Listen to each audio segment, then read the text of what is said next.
think, again, if I can just challenge you, me, and us, that we seriously keep our eyes on the big picture.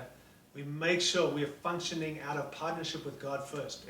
It maybe means we have to relook at all that we're doing and just making sure, not changing it, but shifting focus back to it's about Him. Maybe preaching some of that, helping our people see that again. If we see it, our people also have to see it. It can't just be the leadership, but it starts with us who are leaders. And I'm just being honest with you. I've had to shift some of that again, even in our ranks. This translocal team that exists for that can lose its way, and we've got to keep on coming back saying, we've got to understand, number one, we're partnering with God, and we better make sure, not that we want to, that we are. So shift it. Not God, are you with us? God, we want to be with you. We want to be for you. We want to be serving your purposes and your plans. The other thing is partnership with NCMI. If you are partnering with us or whatever translocal team it is, you've got to have partnership with a translocal team. It's in the Bible. It's not an optional extra for deluxe churches. Yeah. It's God's way. You cannot raise your people to maturity.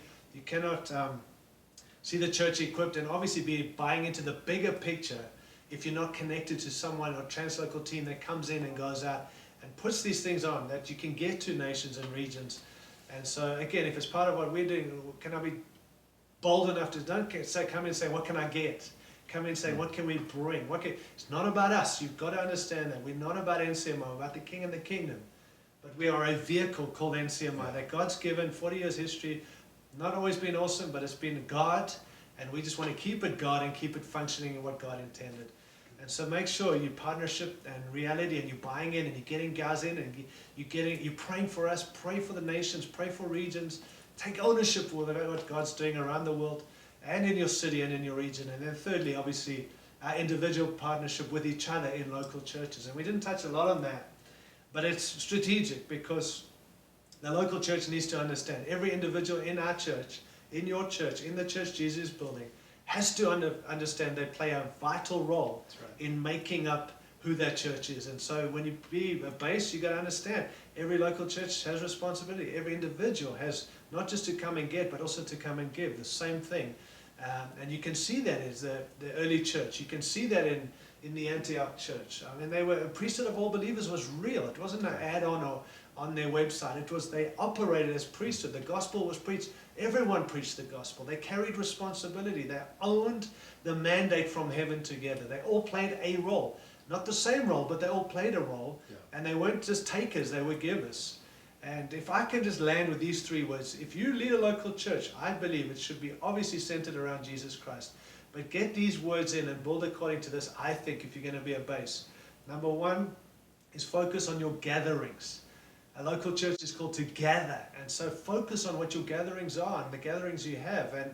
And just understand the need to be together, but don't overwork the people, but also understand the significance of all gatherings and what you're doing in those gatherings and why you gather, and that's important. So gather, secondly, grow. And I want to just say, for the growing is not just numbers, maturity. And that also will then adjust a lot of what you're doing in your local church to make sure the meetings that you guys are having are actually bringing people to maturity, growth, growing up, because to grow out, we've got to grow up first.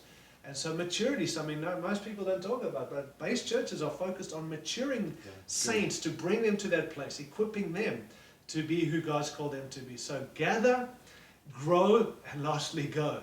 If you don't emphasize the going, you end up gathering and growing up, but you end up splitting and hurting it because there's got to be a release. God's people are called to be released. And I'm not saying they all have to go to the international things, but it's an open-handed, gather, grow, and go. If you get that into your local church, into the heart of the church, and build with we gather for purpose, we grow together, emphasize why we grow and maturity and gifts coming in and all that, and also going, sending people. Jesus came for the lost, and we can't forget about the lost.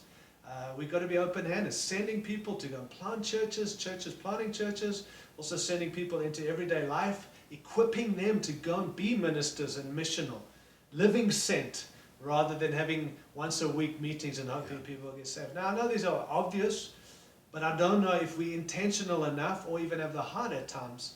And in my perspective, just from what we see in Scripture, if we get some of that in us, without trying to be cliche, gather, grow, and go. Local churches, get people involved, find what's in them, what God's doing. Come in, those of you part of local churches, and ask how we can serve and get behind what God's doing.